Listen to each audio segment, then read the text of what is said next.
Hey, what's up guys? In today's video, I'm going to be going over 5 things that slightly annoy me with Airbnb. The first thing is the cancellation policy.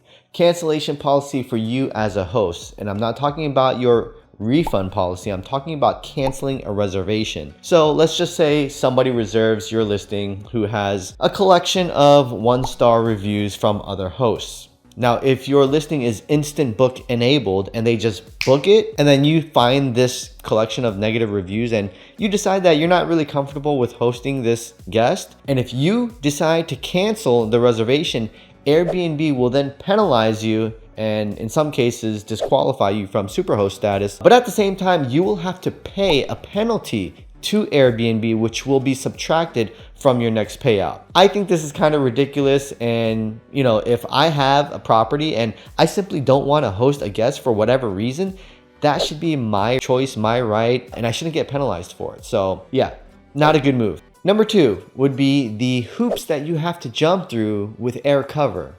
So air cover is designed for hosts to be able to put in a claim for anytime a guest either damages something that was in your listing, or you need money for extra services that you may have provided, or whatever the case may be, late checkout. You would go in and make an air cover request, and then the air cover request must then be either accepted or declined by the guest, in which a lot of cases they will decline. Now let's just take an example. Say a guest breaks my couch, completely breaks it. It's unrepairable and it needs to be replaced. Airbnb will then say, hey, we need an invoice from a repair company saying that the couch can no longer be repaired and it must be replaced in its entirety. Simply taking pictures of the broken sofa is not enough. Even with a written confession from the guest is not enough. Airbnb will make you jump through hoops in order to get your money.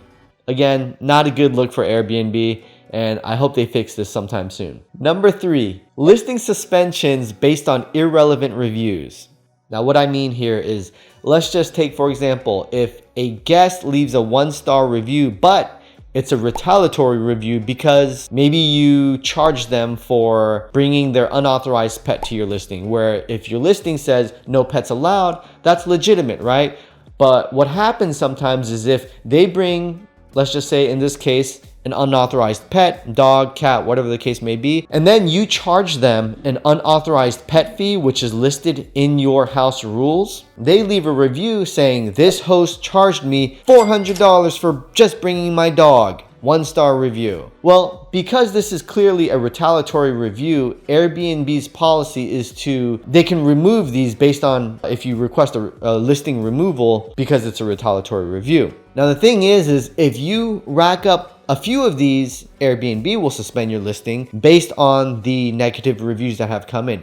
Even if they were based on retaliatory reviews, your listing will still get suspended, and sometimes you'll have to wait days in order to fix it, even if the review has been removed. Number 4 would be case escalations, which directly ties to my previous point. Let's just say if you got a review removed, but your listing still went suspended. If you call into Airbnb and say, hey, my listing got suspended because of this irrelevant, illegitimate review which was like a retaliatory review, Airbnb will then escalate your case to a specialized team, which further delays the time in which you'll be able to explain your case and expedite the process of getting your listing reinstated. Now, a lot of times what happens is when your case gets escalated to the specialized teams, they will take days in order to respond, and by then you lose a lot of time and you lose revenue. I feel it's a really bad system. Number 5 has to do with the 5-star rating system. Airbnb has made the star rating system, they have structured it in a way which anything less than 5 stars is bad.